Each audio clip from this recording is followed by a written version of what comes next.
Vocês, em que pese a maioria de vocês já tenha ciência de qual é a nossa sistemática de trabalho neste encontro que nós estamos fazendo da nossa escola bíblica. Nossas aulas vão iniciar sempre de hoje a sábado às 19h30. A partir das 19 horas já estamos aqui, orando, adorando ao Senhor, e às 19h30 nossos preletores assumirão a tribuna para as ministrações. O primeiro período de ministração vai das 19h30 às 20h30, 1 hora neste primeiro momento. Às 20h30 nós faremos um pequeno intervalo. Ali no nosso refeitório será servido um lanchinho bem simples, mas ao menos para você esticar a perna um pouquinho, tomar um cafezinho, enfim, né? E um intervalo de no máximo 15 minutos. E então nós retornamos até o segundo período, que vai até em torno das 21h30. Você entendeu? Diga amém. Glória a Deus. Ali no nosso refeitório será servido o lanche para os inscritos e também os nossos departamentos montaram alguns estandes ali. Vocês, quem passou ali rapidamente viu. Então nós temos ali uma lanchonetezinha da nossa departamento de missões e jovens, nós temos ali aos nossos adolescentes, nossas crianças que estão vendendo alguns docinhos, temos uma livraria coordenada pelas nossas irmãs do Círculo de Oração, temos também ali alguns artesanatos que são feitos pelo nosso departamento da melhor idade. Passe por ali, sempre que você passar ali, se você adquirir alguma destes produtos que estão sendo ofertados, você estará abençoando os departamentos da igreja. Como disse, toda a parte de artesanato, enfim, produtos que você vê ali, foram produzidos pelas nossas irmãs da melhor idade. A livraria está sendo organizada pelo nosso departamento do Círculo de Oração e assim por diante. Esses estandes estão ali à disposição. Se você quiser, se você achar necessário, passe por ali, você estará também abençoando os nossos departamentos. Meus irmãos, como eu havia anunciado, para dar início à nossa escola bíblica, eu convidei meu querido amigo e irmão, pastor Igor Fernandes. Está aqui, ele parece, mas não é parente do ministro. Eles não entenderam. Agora entenderam. Teve um tempo, né?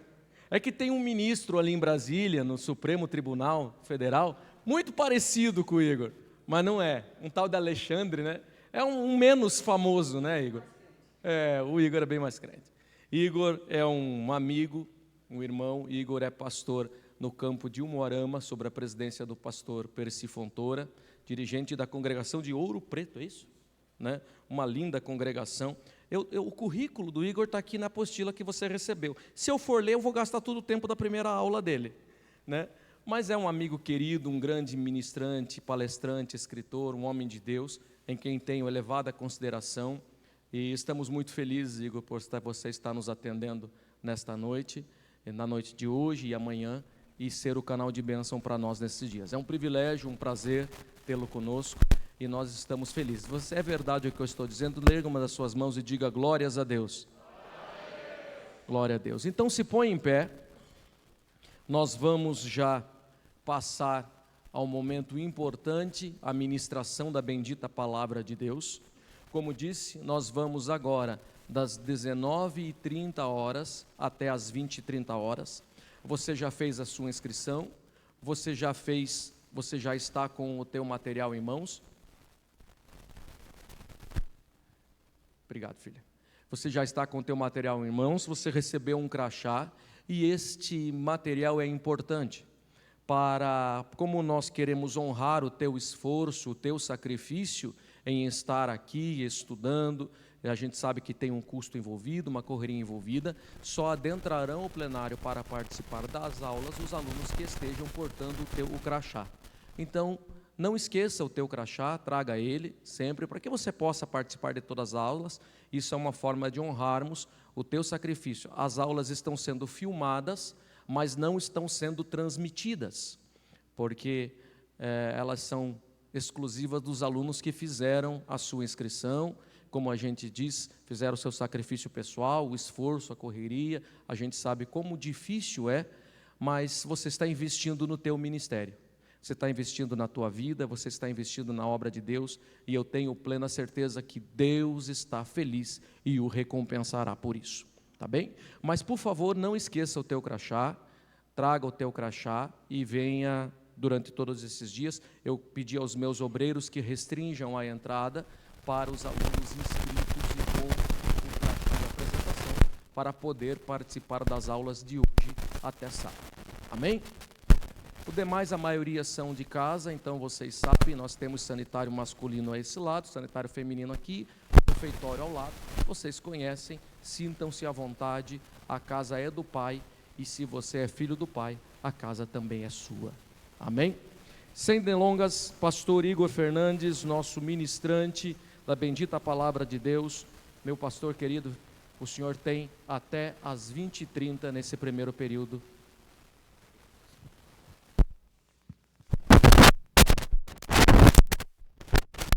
Cumprimentar os irmãos com a paz do Senhor Jesus, amém? Meus amados, poder tomar assento, meu muito obrigado. Queremos fazer as nossas considerações iniciais e não podemos deixar de louvar a Deus pelo privilégio, pela oportunidade que Ele nos concede de estarmos aqui. Haja vista que temos também pelo vosso pastor grande apreço, grande carinho, e para mim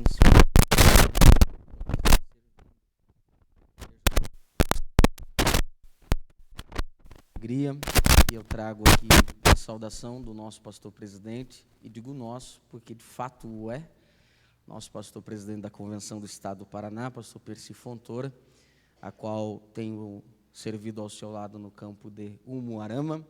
Louvamos a Deus porque tem nos trazido em segurança, em paz, e o nosso desejo é que pelo menos nessas duas oportunidades, que permitindo Deus, terei aqui com vocês, possamos extrair algumas coisas que sirva para a nossa caminhada, tanto para a minha quanto para a dos senhores que estarão aqui nos ouvindo. Pastor Elon, meu muito obrigado pelo carinho, pela generosidade em nos ceder a tribuna aqui nesse trabalho tão honroso, e posso dizer e afirmar que vocês estão muito bem servidos. Vocês aqui possuem um dos maiores líderes do estado do Paraná, e louvado seja o nome do Senhor por tudo isso. Quem está aí vivo, diga amém. Amém. Então, o combinado é você não dormir até o final. Amém ou não amém? Amém. Abra sua Bíblia comigo. Em Marcos, capítulo de número 10, versículo de número 45. Nós iremos caminhar um pouquinho falando sobre este importante tema, que é servir. Marcos, capítulo de número 10, versículo de número 45, o texto sagrado assim nos diz: porque o Filho do Homem também não veio para ser servido, mas para servir e dar a sua vida em resgate de muitos. Você pode confirmar com um amém? Amém. Senhor Deus, uma vez mais me coloco diante da Tua presença, diante da Tua palavra, rogando que o Senhor tome a primazia desta reunião. Aqui a honra é Tua, a glória é Tua e o louvor é só para Ti. Que esses minutos aqui a mim ofertados, que a voz que este povo ouça seja a minha, mas que a palavra seja somente a Sua. Que os nossos corações se encontrem abertos e receptivos à Tua palavra. Ensina-nos, guia-nos, exorta, consola, faça como queira a Sua palavra. Só não nos deixe sair daqui sem ouvirmos a Sua voz. Fala conosco. Esse é o nosso desejo e a nossa oração, em nome de Jesus. Meus irmãos, vocês estão em mãos da apostila, e eu já quero adiantá-los que nós não iremos fazer, nem tudo que nós vamos falar aqui hoje você vai encontrar na sua apostila.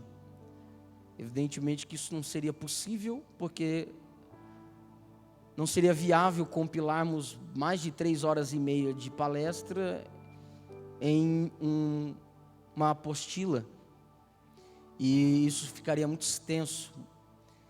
Mas nós vamos falar acerca, evidentemente, do que está aí na sua apostila, mas você não precisa fazer ou seguir de forma sistemática, porque nós apresentaremos aqui os slides para que os irmãos estejam sempre focados. Vocês usem ou utilizem aí o seu material para fazer as anotações, porque muita coisa que vai ser passado aqui nos slides não estão contidas aí na sua apostila, ok? Eu vou contar com a ajuda dos midianitas lá, e eles vão me ajudar, essa turma abençoada, e não deu para passar os slides, mas eles vão estar passando lá, me ajudando na dinâmica da ministração. Hoje, então, pode colocar para mim os slides, por gentileza, e aí nós já vamos dar início, porque o tempo passa muito rápido e nós queremos falar algumas coisas ainda muito importantes. Hoje nós vamos falar, pelo menos nesses 2 primeiros períodos da noite de hoje, sobre os aspectos do servir. Nós estamos numa escola bíblica que tem essa tônica do servir, e nós vamos abrir um pouco o leque para falarmos desse assunto. Pastor, nós vamos esgotar o assunto nesses 2 dias? Eu arrisco dizer que nós não vamos esgotar o assunto nem nos 4 dias. Evidentemente que não, porque o assunto ele é amplo. E falando particularmente de minha cooperação nessa escola bíblica, não posso dizer que nós iremos esgotar o assunto, até porque o poço é fundo, a corda é curta e o balde é bem raso.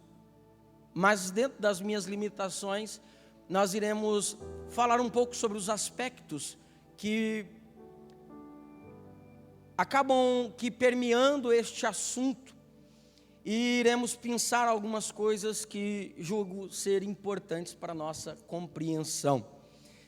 Ainda dentro dessa palavra introdutória, nós temos um chamamento aqui em especial no texto básico que lemos, e é um chamado supremo ao servir, mas não é servir como queremos, é o servir tendo por base, tendo por padrão, tendo por modelo o modo, o método que Jesus serviu.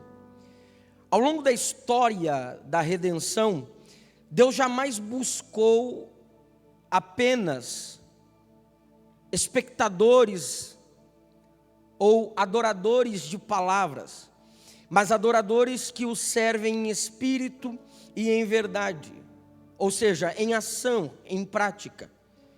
Desde os patriarcas até os apóstolos, os verdadeiros homens e mulheres de Deus foram identificados por uma palavra que tornou-se universal para descrevê-los: a palavra de servo.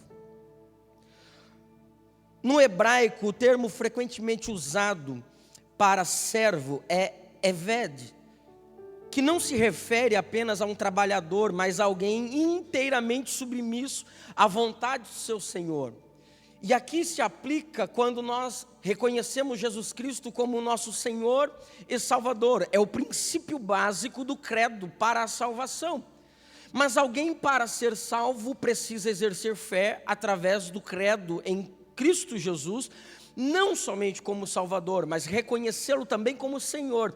E Senhor aqui não é só respeito, porque é um conceito que se perde um pouco nos dias atuais, porque ele é muito aplicado apenas no sentido de respeito. Mas quando nós aplicamos num sentido restrito, a exegese bíblica nos apresenta que o Senhor aqui é senhorio, é governo, é domínio. Ou seja, para sermos alcançados por essa salvação, não podemos somente crer, mas o nosso credo em Cristo é acompanhado pelo reconhecimento do seu senhorio. Ou seja, eu não me mando mais, quem manda em mim é Ele.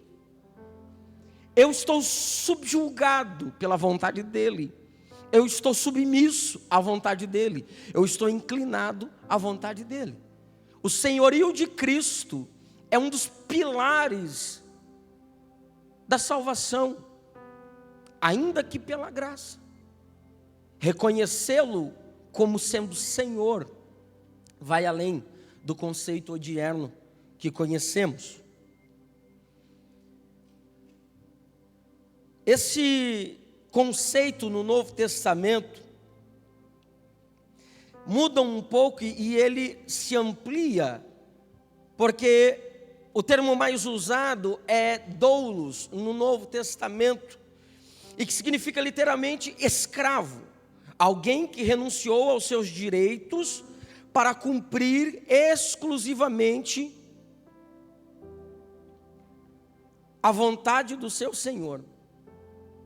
Ou seja, se no Antigo Testamento o conceito ele é restrito a apenas um servo, a um trabalhador, ele amplia o leque quando transportado para o Novo Testamento, e não é só um trabalhador, mas é um escravo, é alguém que não tem mais vontade própria, é alguém que está agora debaixo da vontade de outrem. Quem ainda não dormiu diz amém. Então você vigia. Ainda nesta guisa de introdução, nós precisamos dizer, e isto é um fato, de que se nova criatura somos, não há espaço mais para a velha criatura ter direito a voto nas nossas decisões. Ela precisa ser inteiramente aniquilada, e o conceito aqui de servo é justamente o escravo da orelha furada, aquele que abriu mão dos seus direitos para servir a um Senhor. Se não, vejamos. Por isso, o próprio apóstolo Paulo, ainda nesta mesma tônica, vai nos advertir que nova criatura somos em Cristo. Ou você não lembra de sua afirmativa de que agora não vivo mais eu, mas Cristo vive em mim? Ou você não vai lembrar de sua afirmativa quando ele vai declarar no capítulo 7 de Romanos, que quando ele olha para si, há uma inquietude, ele vai dizer assim: ei, o que eu quero fazer, isso não faço, mas o que eu não quero fazer, isso estou sempre fazendo. Ele avança um pouquinho para o verso 24, 25, e a declaração é chocante. Ele vai dizer assim: miserável homem que sou, quem me livrará do corpo dessa morte?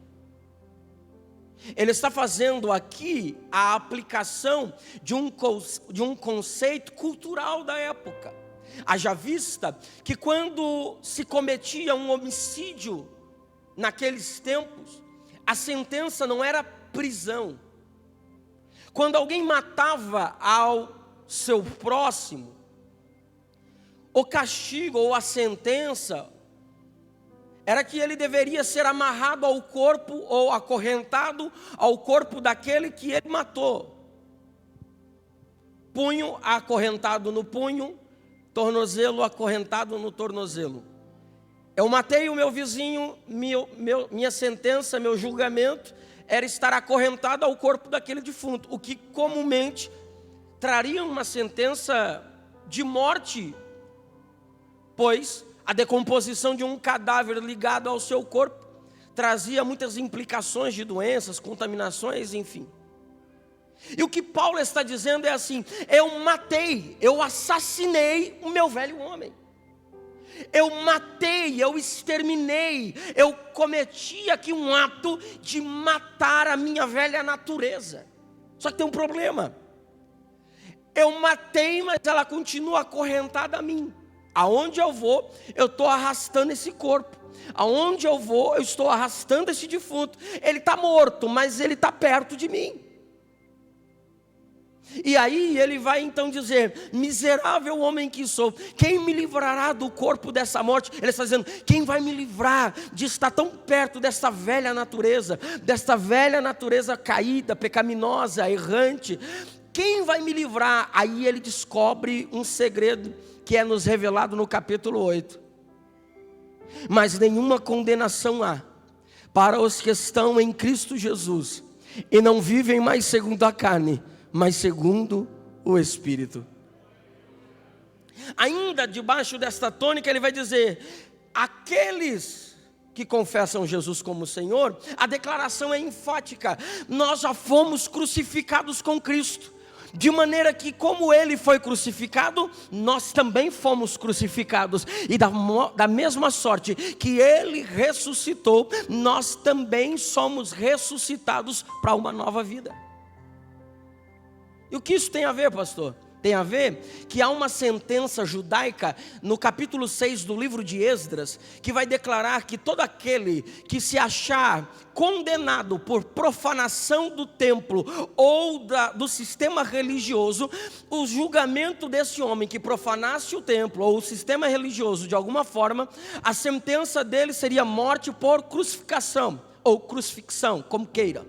Você agora encontra, e isto é lei, eles estavam agora debaixo dessa lei, que alguém que profanasse o templo ou o sistema religioso, teria agora por sentença ser crucificado, mas não é uma crucificação comum. Como se daria essa crucificação? Se arrancaria o pilar, ou melhor, a viga principal da casa onde ele morava. Então a casa onde ele morava arrancava a viga principal e fazia a madeira para a crucificação. E por que se arrancava a viga principal da casa?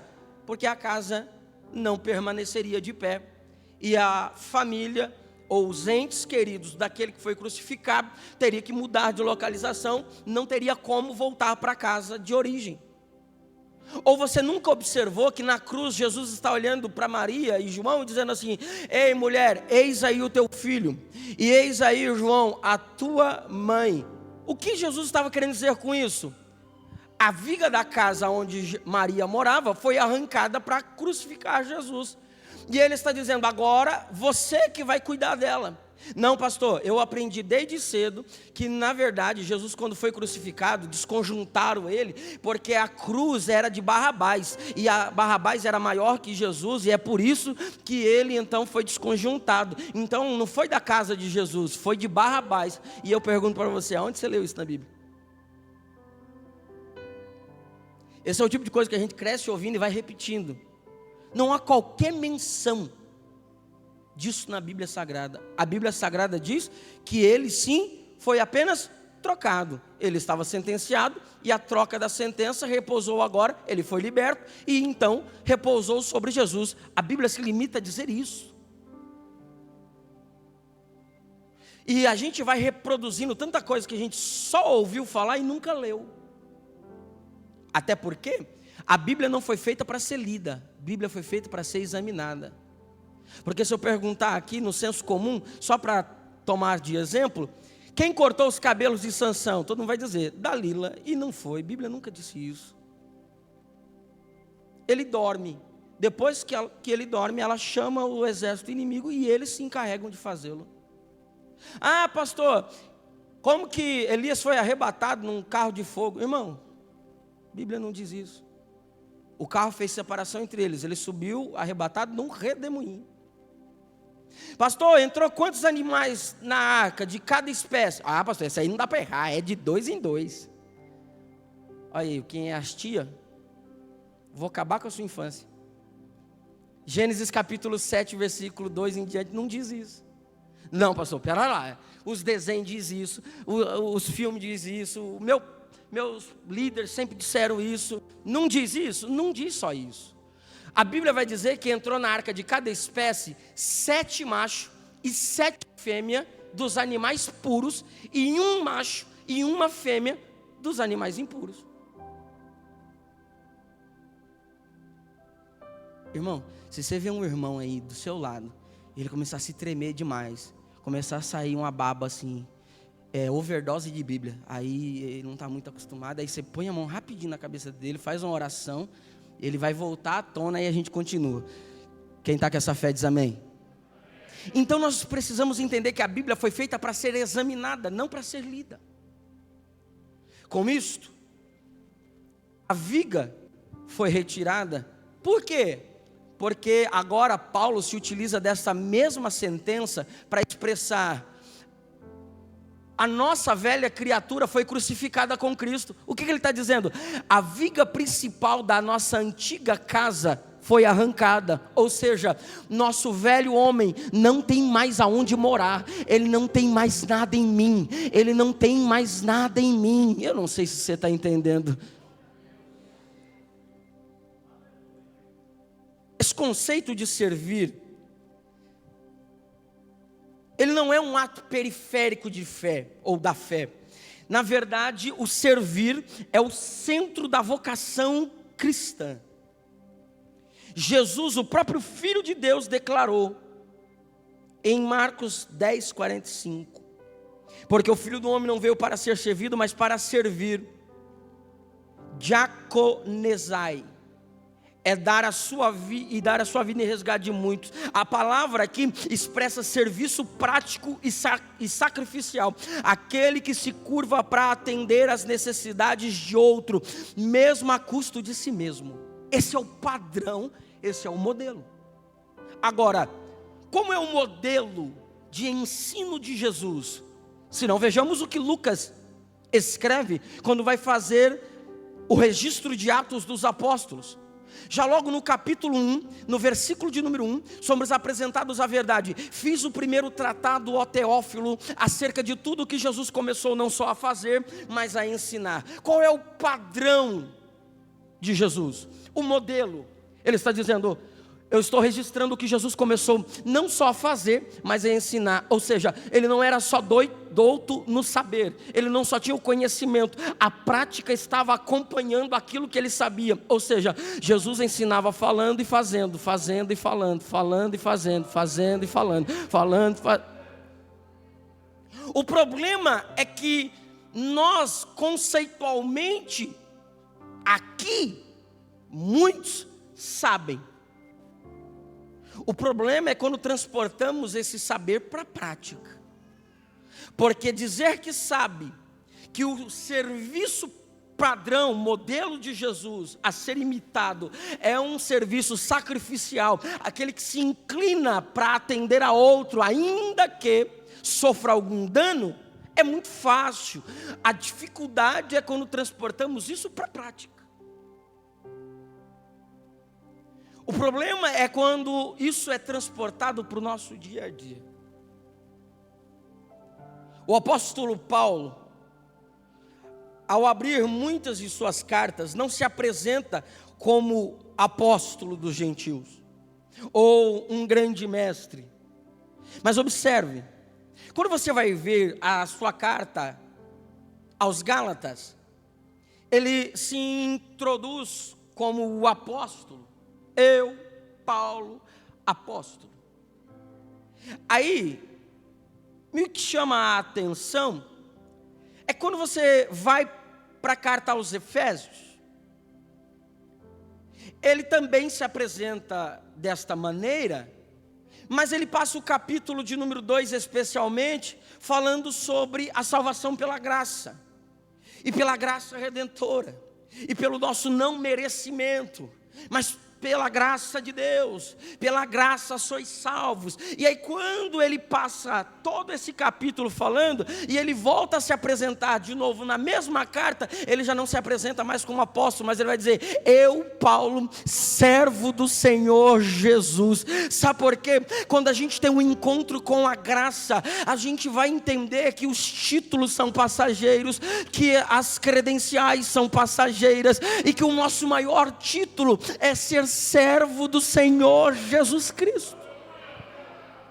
Não há nada que se compare a isso. Mas vamos correr, porque eu não quero me delongar. E eu descobri que os relógios das Assembleias de Deus não são muito crentes. E nós precisamos fazer um apelo geral, porque eles são meio problemáticos. São tudo desviados os relógios. Os crentes é uma benção, mas os relógios... Passa para mim, primeiro slide, por gentileza. Mas como a gente vai entender esse conceito de servir? Nós, antes de adentrarmos de fato a prática do servir, nós precisamos conceituar um pouco esse assunto. E esse assunto tem sofrido com muita dificuldade, porque correntes filosóficas que foram, ou que se erigiam muito na sua maioria, ali na Idade Média, agora parece que na pós-modernidade foram ressuscitados e estão ganhando muita notoriedade, muito corpo, inclusive dentro da igreja. Algumas delas que eu pensei aqui, por exemplo, o hedonismo, a crença de que o prazer é o bem supremo, o objeto da vida humana, ou seja, acredita-se que se você quer fazer e se te faz bem, então você deve fazer. Antropocentrismo, a doutrina que coloca o ser humano como o centro do universo e a medida de todas as coisas. Irmãos, aqui deixa eu só fazer aqui um breve parênteses para dizer, todas as vezes que o homem se colocou no centro, deu errado, porque Deus não aceita dividir a sua glória com ninguém. Outra corrente que tem ganhado muita notoriedade é o antinomismo, do grego anti, contra, e nomos, que é lei. É a doutrina que nega a validade da lei moral, especialmente a lei de Deus. Aqui há o conceito de que não há um padrão moral para ser seguido. E o tão conhecido relativismo, a doutrina que afirma que não existe verdades absolutas, apenas perspectivas subjetivas e culturais, ou seja, o certo e o errado é questão de ponto de vista. Qual que é o problema com isso? O problema de tudo isso é que essas afirmativas não coadunam com a verdade bíblica.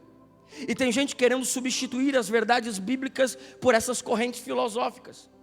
Não, se te agrada, se te faz bem, você pode fazer. Não pode. Não, o mais importante sou eu. E eu aqui, quero deixar claro, lá fora não tem DVD com a minha cara. Eu não vim vender mensagem. Não sou pastor itinerante. Sou pastor de igreja e vim trazer uma palavra pastoral. Dito isto, posso falar, e não estou falando para polemizar, mas me choca, e ainda me choca, eu ir para um YouTube da vida e ver um camarada, e eu digo YouTube porque eu não tenho rede social, não tenho Facebook, não tenho Instagram, não tenho nada, tenho WhatsApp ainda meio forçado. Me choca é ver alguém que se intitula pastor, alguém que se intitula ministro do evangelho, olhar para o público que está morrendo, caminhando a passos largos à perdição e dizer assim: irmão, você é tão lindo, de maravilhoso, de bonito, que você é o ponto fraco de Deus. O Deus que ele serve pode ter ponto fraco. O meu Deus é forte, poderoso, imutável, infalível, soberano, eterno. Meu Deus não tem ponto fraco. O meu Deus, ele é tão forte que, sendo nós essencialmente fracos, empresta a nós um pouquinho da sua força, só para olhar para a gente e nos chamar de fortes. É Ele que nos dá a sua força, é Ele que nos empresta. Aí a gente vive cheio de pregador por aí. Aqui não, graças a Deus vocês têm um pastor ensinador da palavra, teólogo de YouTube, formado na igreja, foi ali, Jesus já volta. Toma os nossos púlpitos emprestados para apresentar-nos um Jesus hippie, paz e amor. E na verdade esse não é o padrão bíblico. Qual que é o padrão bíblico? Próximo. O nosso conceito e o que rege a nossa vida é o teocentrismo. Theos, Deus, Kentron, centro, doutrina ou visão de mundo que coloca Deus como o centro de tudo, da existência, da moral, da história, do conhecimento e da vida humana. Ou seja, Deus tem que permear todas as áreas da sua vida. Deus não é um encontro casual de final de semana. Deus é o centro da nossa história. Tem crente que acha que Deus, ele é o ar-condicionado da nossa vida. Tá lá só para dar uma refrescada quando a coisa esquenta. Ele é o motor que move a nossa história. Sem Ele a gente não vai, sem Ele a gente não tem, sem Ele a gente não pode. Ele é o centro. E quando a gente se coloca no centro, sempre tende a dar errado. Próximo. Mas qual que é o problema do estudo bíblico hoje em dia? São dois discursos. Primeiro discurso é a chamada teologia apofática. Essa ficou muito bem difundida por Tomás de Aquino. E ela, na verdade, é chamada da via negativa. Apó é longe, distante. Do grego apofásis, que é negação. A teologia só pode dizer o que Deus não é. Resumindo, o que a teologia apofática vai dizer? A teologia ou discurso apofático, que é uma vertente da teologia, a teologia apofática vai declarar que nós não podemos dizer o que Deus é. Ele vai dizer que Deus é tão grande que a gente não pode dizer o que Deus é. A gente só pode dizer o que Deus não é. E ele vai para um extremo. Mas contrapondo esse extremo, nós temos o outro extremo, que é a teologia catafática.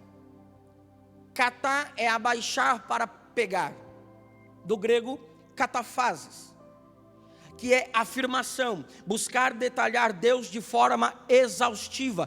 É oriundo desse discurso que se originou os cursos de doutor em divindade que nós conhecemos por aí nas universidades teológicas. E qual que é o problema, pastor? Nós como cristãos, assembleianos, que temos aqui uma exegese até que é bem ampla, mas centrada na palavra de Deus, qual dos dois discursos a gente deve adotar?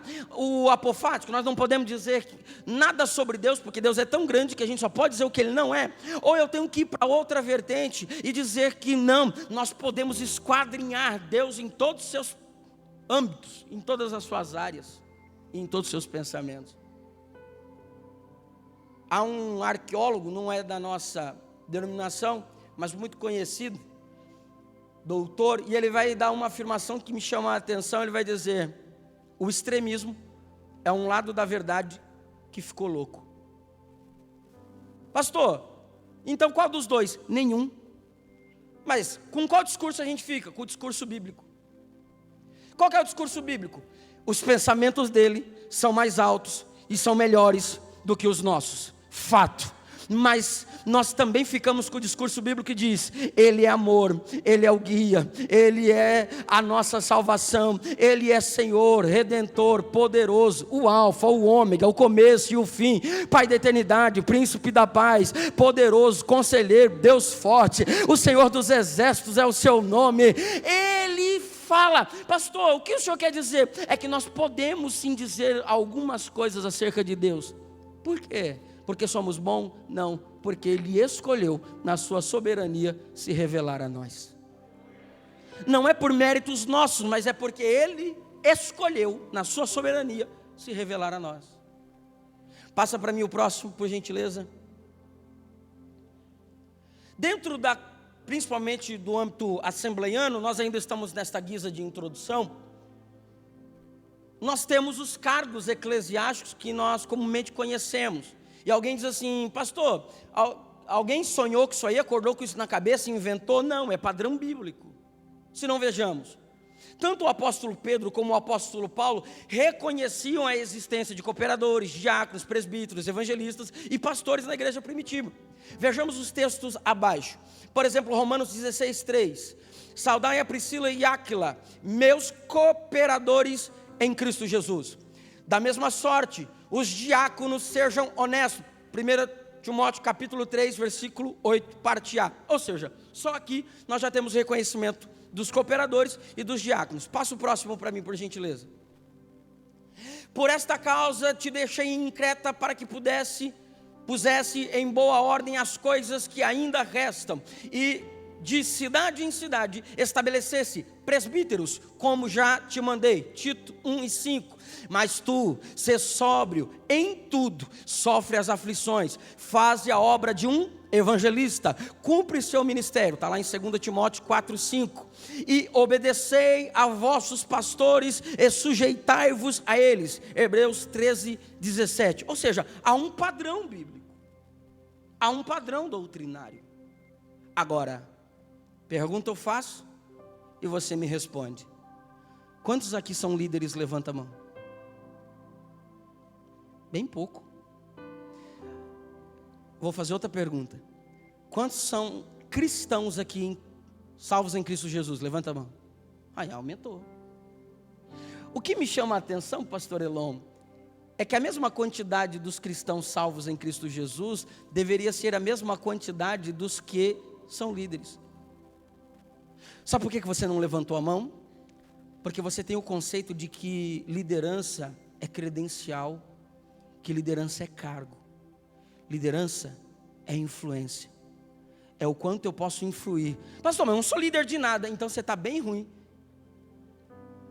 que eu tenho certeza que você mora em algum lugar que tem mais gente. Não, pastor, eu moro sozinho. Mas você também não vive numa bolha. Você deve trabalhar em algum lugar que tem mais gente. Se as pessoas não param para ouvir o que você fala, se o que você fala, o que você faz, como age não é relevante, você precisa rever o seu conceito de cristianismo. Porque cristianismo não é cargo, não é título. Porque tem gente que é apaixonada pelo microfone. Deus não está chamando pessoas para servir no microfone.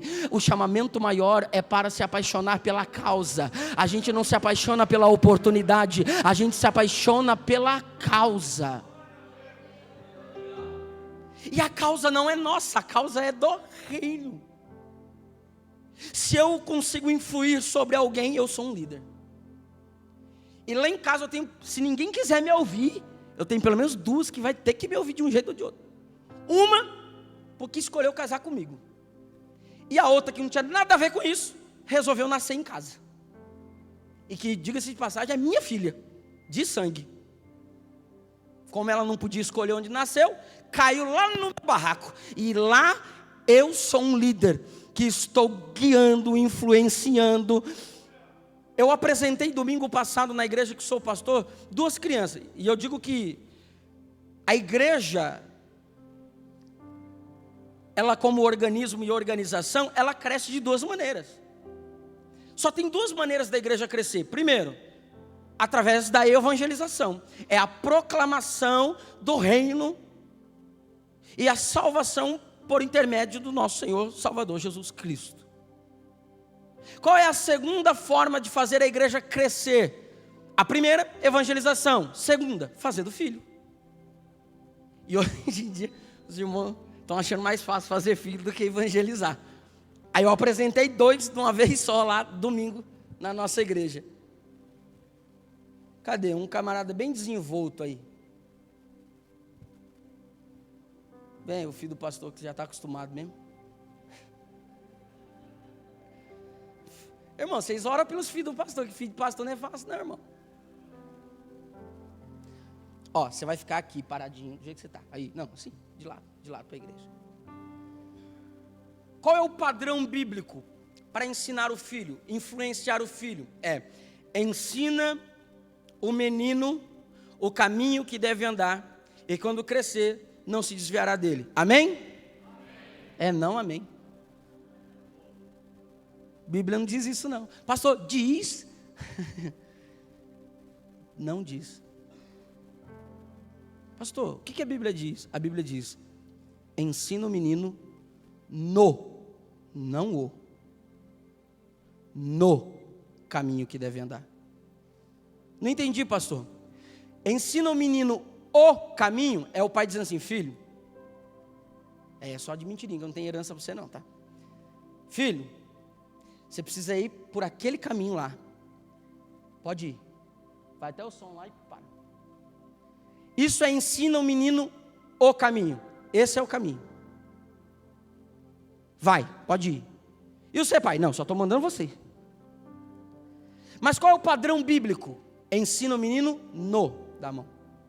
Filho, tem um caminho que é muito importante, e eu quero te influenciar a entrar por esse caminho, porque eu entrei por ele e foi maravilhoso. Então eu vou dizer assim, ó, o caminho é esse aqui, filho, ó.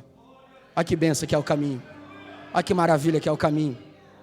Depois que o pai andou nesse caminho aqui, o pai nunca mais quis sair desse caminho. Então nós vamos caminhando juntos. Nós vamos caminhando juntos. Nós vamos caminhando juntos. Nós vamos caminhando juntos. Nós vamos caminhando juntos. Nós vamos caminhando juntos. Até quando? Até o dia do Senhor Jesus Cristo vir nos buscar. Pastor, mas eu não tenho credencial. Mas eu tenho influência. Eu sou um líder.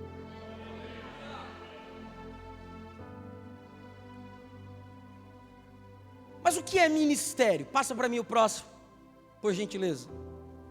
O que é ministério? Ah, pastor, ministério é ser cooperador, diácono, presbítero, evangelista, pastor, vice-querubim, essas coisas aí.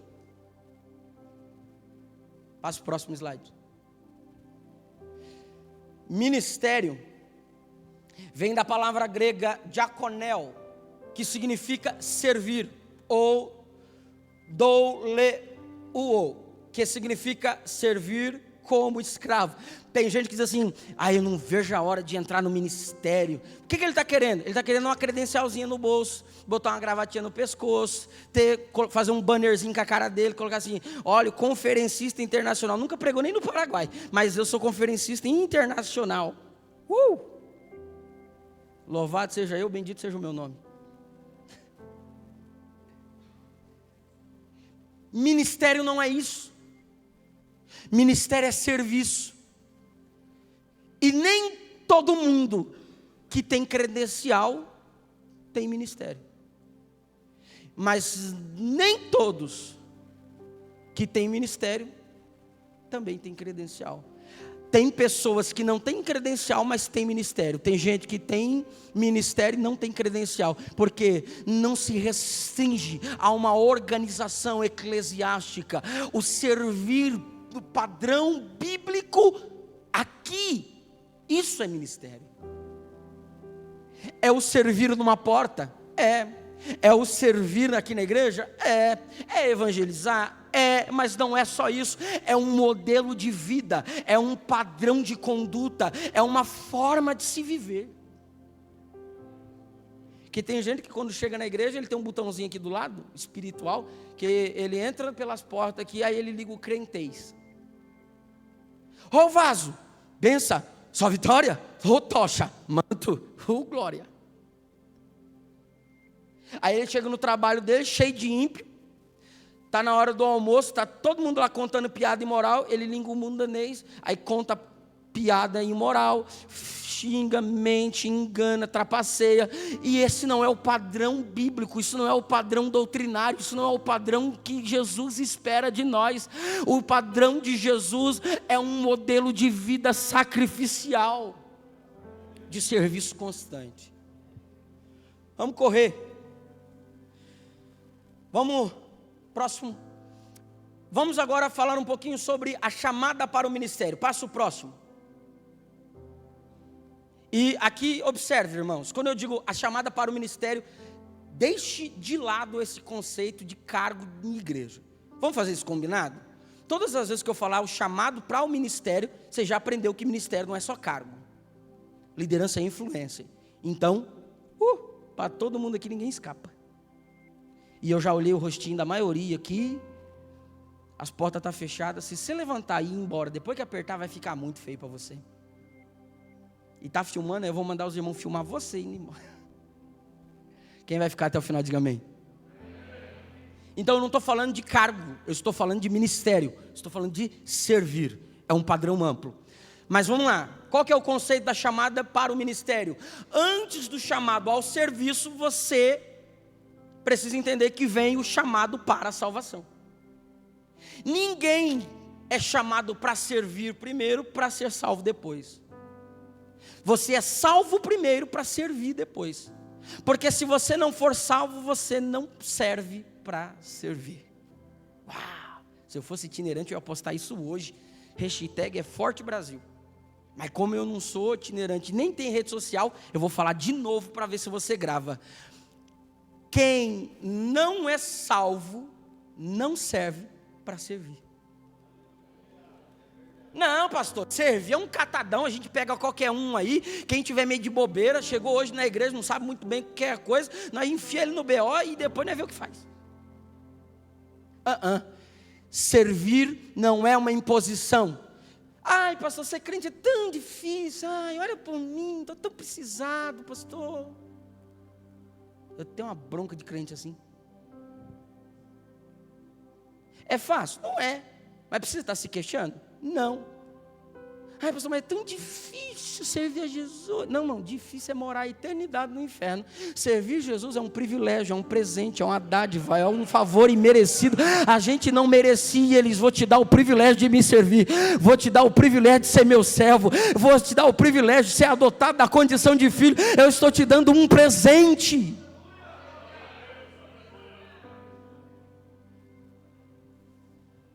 Mas vai, passa para mim o próximo. Vamos correr. Jesus de Nazaré.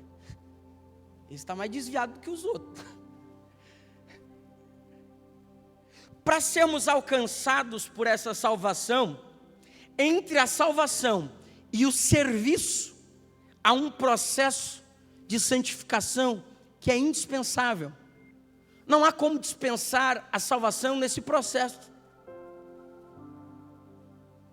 A santificação, ela é parte do processo para a salvação. Santificação não é opcional. Passa para mim o próximo slide. Isaías capítulo de número 1, versículo 18 vai dizer: diz o Senhor. Quem diz? Quem diz?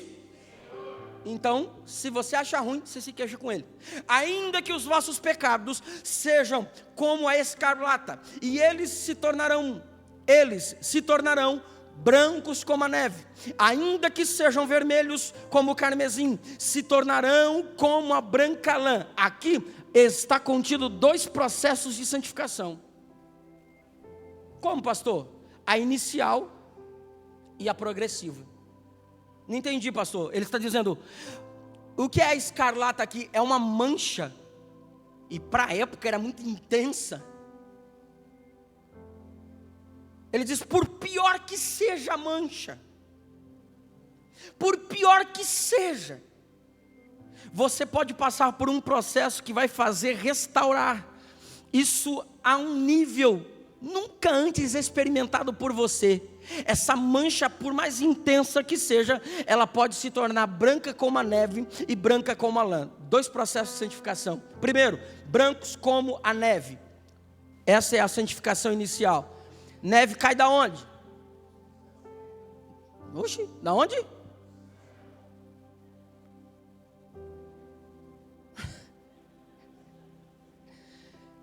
Eu preciso perguntar porque lá onde eu moro não tem neve. Nem no congelador. Lá tem um sol para cada um.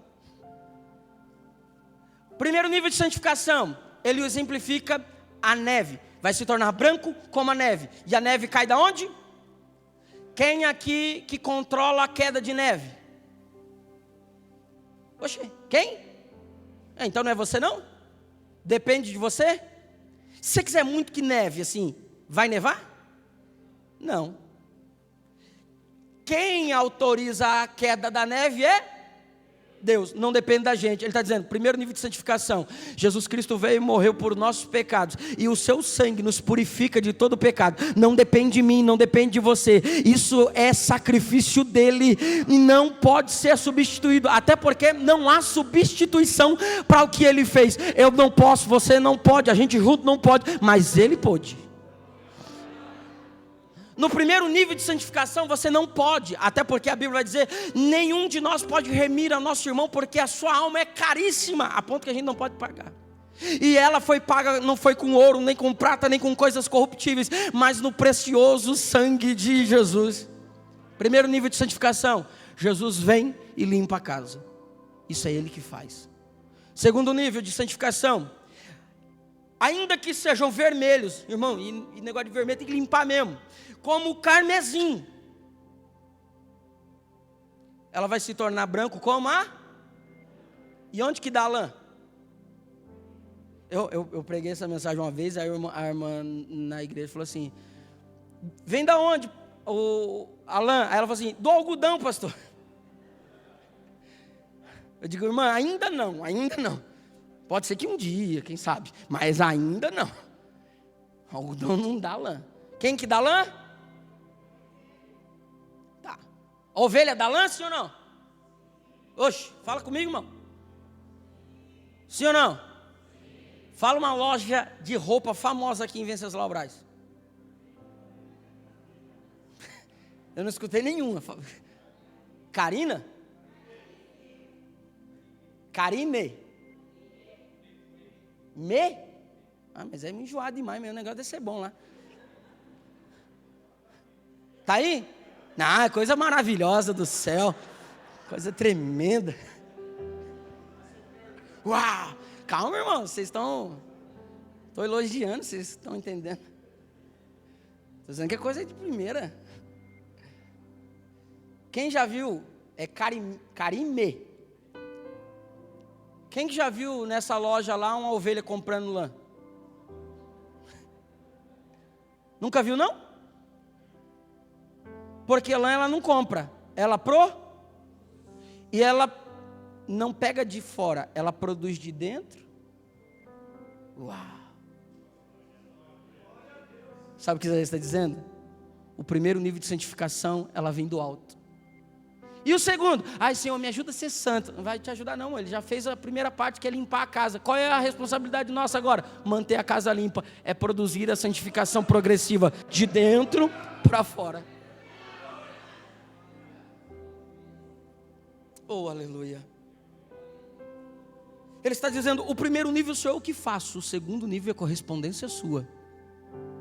A santificação progressiva é você lutando diariamente para manter a casa limpa. Sou eu trabalhando diariamente para manter a casa limpa. Isso é produzido de dentro para fora.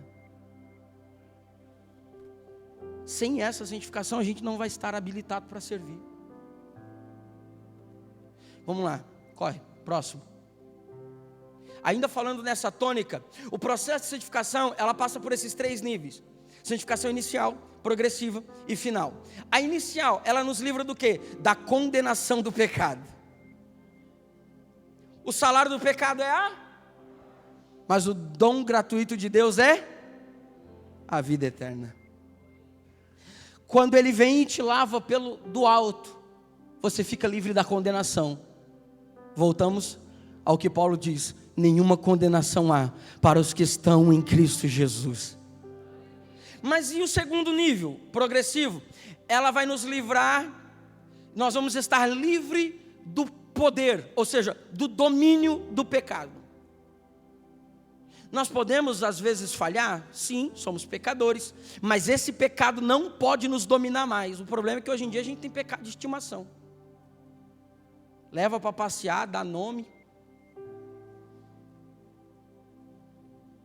Nós, no processo progressivo de santificação, é a luta diária, é a luta constante, é o dia a dia, labutando para ser cada dia melhor. Deus não exigiu perfeição de você. Exigiu sim, pastor, está lá na Bíblia, lá que sede perfeito como eu sou perfeito. Leia o contexto, criatura. Lá não está falando acerca disto, lá está falando do perfeição em amor. Agora nós precisamos entender que todas as vezes que Deus está falando de ser perfeito, Ele está falando de um processo de aperfeiçoamento. Deus não exige perfeição de você, Ele só exige que hoje você seja melhor do que você foi ontem, e amanhã você seja melhor do que você foi hoje.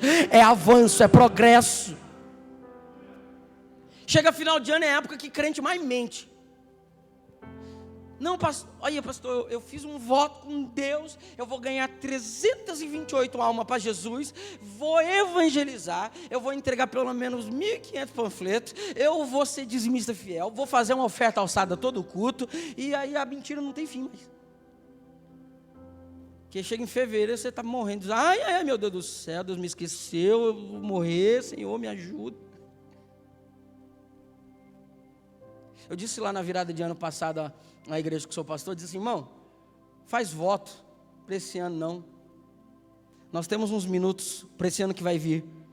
Faz voto para o próximo ano não. Faz voto para hoje. Que voto que eu faço, pastor? Faz assim, Senhor, até a hora de eu ir dormir hoje, nessa quarta-feira, eu vou ser o melhor crente que eu puder. E amanhã, de manhã, o Senhor esteja junto comigo, que eu vou continuar lutando para ser melhor amanhã do que eu fui hoje. Pai, e se eu falhar em alguma coisa, não me larga não. Pega pela minha mão e me ajuda a caminhar, porque eu estou em processo de aperfeiçoamento. Tem gente que quer servir, mas não quer crescer. Por que não quer crescer? Porque crescimento dói. Antes de uma grande colheita, vem sempre o período da poda, para crescer de maneira adequada e produzir de maneira correta. Tem gente que não quer ser podado, mas quer produzir.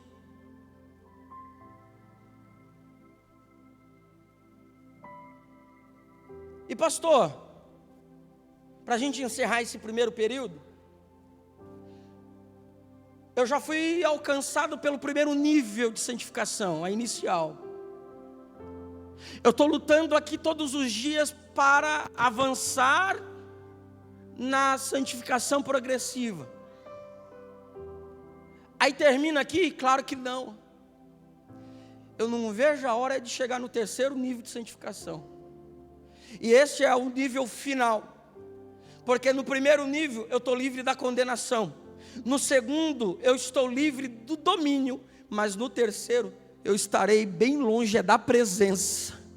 Por quê, pastor? Porque vai cumprir-se o que 1 Tessalonicenses capítulo 4 já nos apresentara.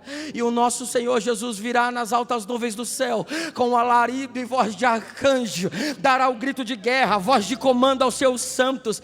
E então, pastor, o que vai acontecer? Aí vai se cumprir o que o Paulo escreveu à igreja de Corinto, lá no capítulo de número 15, aliás, capítulo 11, versículo 51, até o versículo de número 58, quando ele vai dizer assim: meus amados e queridos irmãos, eis que vos digo um mistério, que nem todos nós dormiremos, mas todos seremos transformados no momento, no abrir e fechar de olhos, ante a última trombeta, porque a trombeta soará, e os mortos ressuscitarão primeiro, porque convém que isto que é corruptível se revista da incorruptibilidade, e isto que é mortal se revista da imortalidade, porque quando isto que é corruptível se revestir da incorruptibilidade, e isto que é mortal se revestir da imortalidade, cumprir-se-á a palavra que está escrita: aonde está o inferno a tua vitória, aonde está a morte o teu aguilhão. O aguilhão da morte é o pecado, mas a força do pecado é a lei. Mas graças a Deus que nos dá a vitória por nosso Senhor e Salvador Jesus Cristo. Calma, por isso, meus amados e queridos irmãos, versículo 58, sede firmes e constantes, firmes e constantes, firmes e constantes, sabendo que o vosso trabalho não é vão, não é vão, não é vão, não é vão no Senhor. Aleluia, aleluia. Sabe o que ele está dizendo? Continue lutando para se santificar, continue lutando para servir com honra, com dedicação, com zelo, porque todo esse trabalho tem recompensa, todo esse trabalho tem recompensa.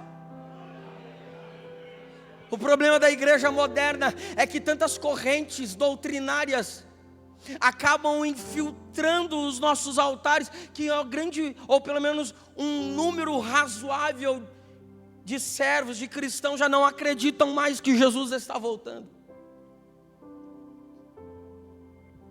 As pessoas não acreditam mais. E eu olho para todo o parâmetro bíblico e a Bíblia toda grita para mim: Jesus está voltando, Jesus está voltando, Jesus está voltando, Jesus está voltando. Não, pastor, sabe o que é? É que eu agora estou com a cabeça assim mais aberta, eu estou assim mais moderno, eu sou meso-tribulacionista. Eu acredito que nós vamos ficar aqui na grande tribulação, pelo menos até a metade, primeiro 3 anos e meio de falsa paz, e aí depois Jesus vai vir aqui dar um rolê e buscar a gente. Ah, mas você fica aí se você quiser, eu vou me arrancar fora antes disso aqui pegar fogo. Eu não gosto nem de discutir sobre meso-tribulacionismo, que esse camarada dormiu de barriga cheia, teve pesadelo e acordou com isso na cabeça. Tem nem fundamento bíblico para isso. Ai não, pastor, é que eu sou assim, sou assembleiano, mas eu sou meio reformado. Aí eu sou pós-tribulacionista. Nós vamos passar aqui, e aí depois que pau comer aqui no mundo, aí Jesus vem nos buscar. Esse cara nunca leu 1 Tessalonicenses capítulo 1, versículo 10, que vai dizer assim: antes da ira vindoura, Jesus, o nosso Senhor, nos livrará. Você fica aqui o que você quiser, quando a trombeta soar, estou subindo para a glória, encontrar o meu Senhor e Salvador Jesus Cristo. Pastor, mas o senhor tem tanta convicção? Tenho mesmo. Por quê? Porque a Bíblia me garante, e ela nunca me enganou, não vai ser agora. Sabe por quê? Todo parâmetro doutrinário bíblico grita para mim: Jesus vai arrancar o povo antes de vir o juízo. Até porque Israel é uma coisa, igreja é outra. Deus não mistura Israel e igreja. Tem promessa que é para Israel e não é para a igreja. Tem promessa que é para a igreja e não é para Israel. A grande tribulação não é para tratar a igreja, é para tratar Israel. A igreja já se arrancou daqui faz tempo. Para a gente encerrar, para ver se você acredita um pouquinho mais no que eu estou dizendo, quando teve um camarada na Bíblia, no Antigo Testamento, que, sei lá por quê, resolveu andar com Deus, mas andou tanto com Deus, que Deus diz assim: você é top, Enoque, antes que você se acabe aí e vire um bandidinho, eu vou arrancar você daí e vou arrebatar você para morar comigo. Aí ele é arrebatado. Quanto tempo depois vem um juízo? Aproximadamente 57 anos depois vem o grande dilúvio mundial, que vai ser um derramamento de chuvas que cai em abundância do céu, as fontes do abismo se abrem, brota a água da terra, Deus inunda toda a terra, salva Noé e sua família. A dona Noé, que a Bíblia não diz o nome dela, então salva ele, a dona Noé, os seus 3 remelentinhos e as suas 3 noras. Entra todos eles dentro da arca. Pastor, teve salvação no dilúvio? Porque na grande tribulação também vai ter salvação. Só que lá não é mais igreja. Eles estão tipificando o tratamento de Deus para com Israel. Igreja é Enoque, e Enoque já foi arrebatado. Não, você não está acreditando. Elias é arrebatado, camarada tremendo, profeta, um dos maiores vultos do Antigo Testamento. Ele é arrebatado, e eu já disse, não é no carruagem de fogo não, irmão. Essa ideia de Velozes e Furiosos, ele subindo num carro de fogo, isso é loucura de sua cabeça. Ele sobe num redemoinho, o carro faz separação, ele sobe num redemoinho. Depois, qual é o próximo juízo que viria sobre a terra? O cativeiro babilônico. O povo de Israel é castigado, mas Elias é arrebatado ao céu, não experimenta do juízo. Eu tenho 3 minutos, vou te empolgar só mais um pouquinho. Eu vou ler a Bíblia Sagrada e ela vai dizer para mim, no livro do Apocalipse, que nós não vamos ficar aqui na grande tribulação. Por quê? Eu leio o capítulo de número 1, João está narrando a sua chegada no céu. E ele baixou uma unção de Jeremias nele, ele está choroso lá, meio desesperado. Aí ele está olhando tudo meio curioso, uma voz atrás dele diz assim: João, João, tudo quanto vê, isso escreve. Aí o João, que era crente, e todo crente curioso que só, deu uma olhadinha de canto para ver quem é que falava. Quando ele olha de canto para ver quem está atrás dele falando, era um com os cabelos brancos como a alva lã, as suas vestes de linho resplandecente, os seus pés reluzentes como o cobre saído da fornalha, ou o latão saído da fornalha, o seu rosto resplandecia como o sol ao meio-dia, e ele dizia: não temas. Ele se aproxima, coloca a sua destra no ombro de João e diz: João, não temas, quem está falando é o primeiro e o último, o que foi morto e reviveu. Capítulo 1 de Apocalipse, tem igreja na terra. Capítulo 2, começa a narrativa das 7 cartas endereçadas às 7 igrejas da Ásia Menor. Estas de composição de Jesus, mas escritas por João. João então vai começar com Éfeso, termina com Laodiceia. Capítulo 2, capítulo 3, tem igreja na terra. Capítulo 1 tem igreja, capítulo 2 tem igreja, capítulo 3 tem igreja na terra. Capítulo 4, ele vai narrar o seu arrebatamento, porque tem um camarada por nome de Domiciano, ele achava que ele era muita grande coisa, ele queria ser adorado como Senhor e uma divindade. Aí ele resolve colocar João, o último apóstolo, que era pastor em Éfeso. Ele joga, a tradição diz que jogou num tacho de óleo fervendo, joga ele na ilha do mar Egeu, a ilha de Pátio, para ser comido pelas bestas feras. Quando ele está lá sozinho, porque ele não pode pregar para ninguém, ele ficou até o fim no pé da cruz. Você acha que quem fica firme no pé da cruz até o fim vai ficar sozinho? Deus olhou para João e disse: João, vem para cá. Deus rasgou o céu e disse: sobe, João, nós ainda estamos juntos. Capítulo 4, João é arrebatado. Capítulo 5, não tem igreja na terra. Capítulo 5, ele está chorando com aquela unção de Jeremias, dizendo: ai, quem que é digno de abrir o livro, quem é digno de abrir o selo? Aí vem um velho, um ancião, e velho sabe das coisas. O velho estendeu a mão para o trono e diz assim: ô meu filho, escuta uma coisa, eis aí o leão da tribo de Judá, que lutou e venceu, que é digno de abrir o livro e de desatar os 7 selos. Capítulo 5, não tem igreja na terra. Capítulo 6, começam então os juízos de Deus. Capítulo 7,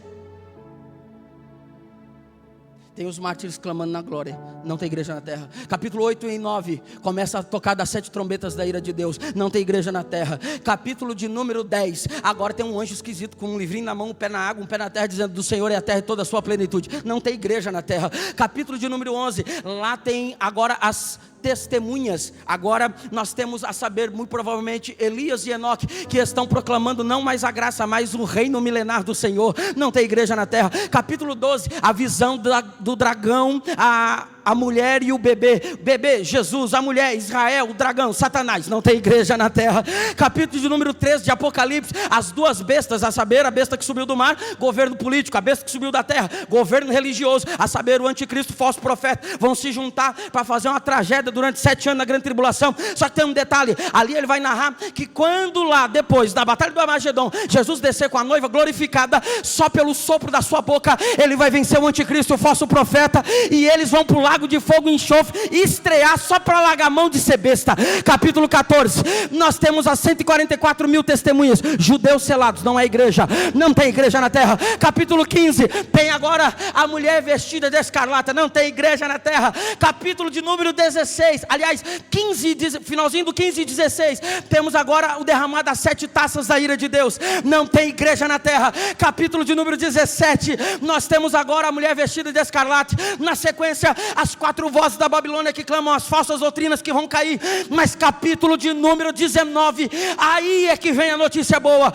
A igreja some no capítulo 4, e eu encerro, a igreja só volta no capítulo de número 19, e aonde que ela está no capítulo 19? Ela está sendo arrebatada para as bodas do Cordeiro, para o enlace matrimonial entre o noivo e a noiva.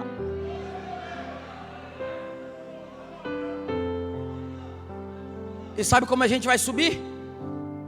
Não é pelado não, irmão, que o céu não é paraíso de nudismo, não.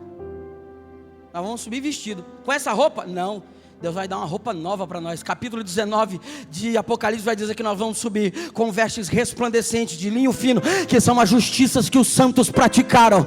Capítulo 20, novos céus e nova terra. Capítulo 21 e 22, e eu encerro. Aí, irmão, tem algo que é inédito, porque a Bíblia tem 66 livros, 1189 capítulos, 31.173 versículos, e de todos os 1189 capítulos da Bíblia, só tem 4 capítulos que não tem a presença do pecado.